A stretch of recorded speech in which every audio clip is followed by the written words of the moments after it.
Welcome.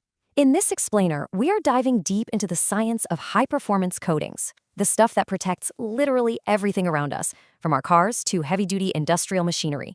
Have you ever wondered about that? Why is your car's paint job flexible enough to handle dings and weather, while the coating on your garage floor is so tough it feels like solid rock? Well, it's not magic, it's all about chemistry. The secret is in the unique molecular blueprint of each coating, each one engineered for a very specific job.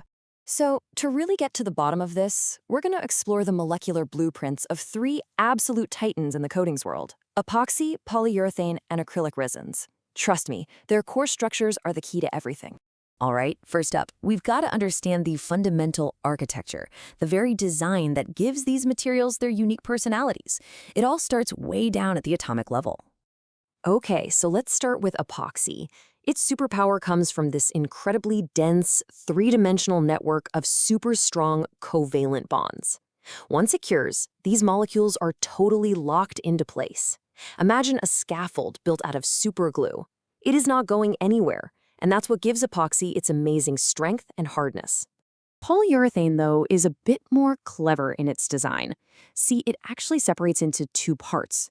You've got these hard domains that act like little anchors for strength, and then you have these soft, flexible domains that give it elasticity. The whole thing is held together by hydrogen bonds that can actually break and reform. It's this sea island structure that's the secret sauce to its perfect balance of strength and stretch. And then we've got acrylic. Its power comes from this really stable carbon backbone that's kind of like a built-in chemical sunscreen. It just doesn't absorb UV light.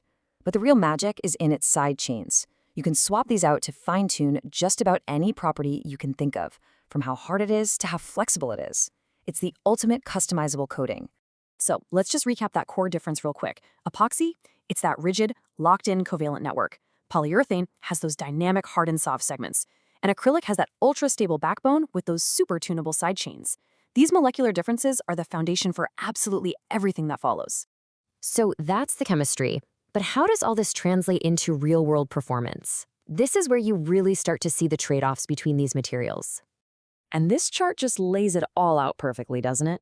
When it comes to pure hardness, epoxy is the undisputed champ.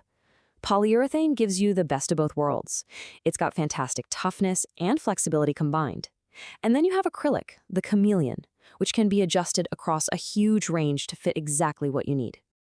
So you might be wondering, if epoxy is so hard, why do we call it brittle?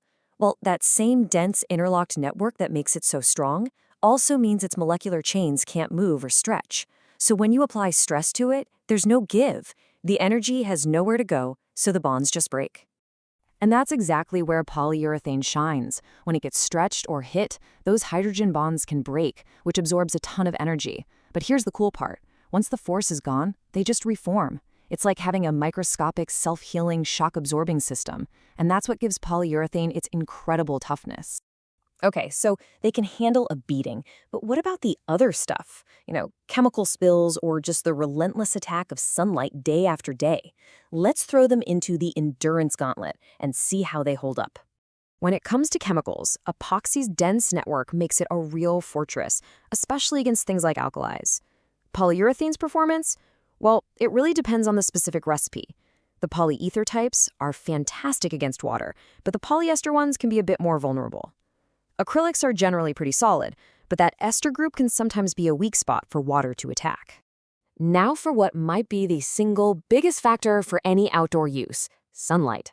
See, some molecules, like those in standard epoxies and certain polyurethanes, have these things called aromatic rings. And these rings act like tiny antennas for UV radiation. They soak it up, and that energy causes them to break down and turn yellow. On the flip side, you have aliphatic structures, like in acrylics and high-end polyurethanes. They don't have those rings, which makes them naturally stable against UV light. Okay, so we've gone through a lot of science here. How in the world do you actually pick the right one? Well, it's not about which resin is the best overall, but which one is the right champion for your specific mission. And this guide really helps break it down. If you need a heavy-duty floor for a factory that needs to withstand insane hardness and chemical spills, epoxy is your champion, hands down.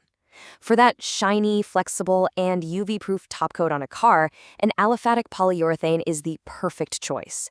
And for house paint that needs to look fantastic for decades, acrylic's unbeatable weatherability wins the day. So here's the big takeaway. There is no single perfect resin that does it all. It's always a balancing act. With epoxy, you get that incredible hardness, but you have to accept that it's brittle and bad in the sun. With polyurethane, you get amazing toughness, but you've got to pick the right formula for the job. And with acrylic's fantastic weatherability, you usually give up a little bit of that top-end hardness. So you see, by understanding the molecular DNA of these powerful materials, you're not just choosing a can of paint anymore. You're actually choosing a specific chemistry that was designed for a specific purpose. You can make way smarter decisions to protect and preserve the world around you. So the only question left is, what will you protect first?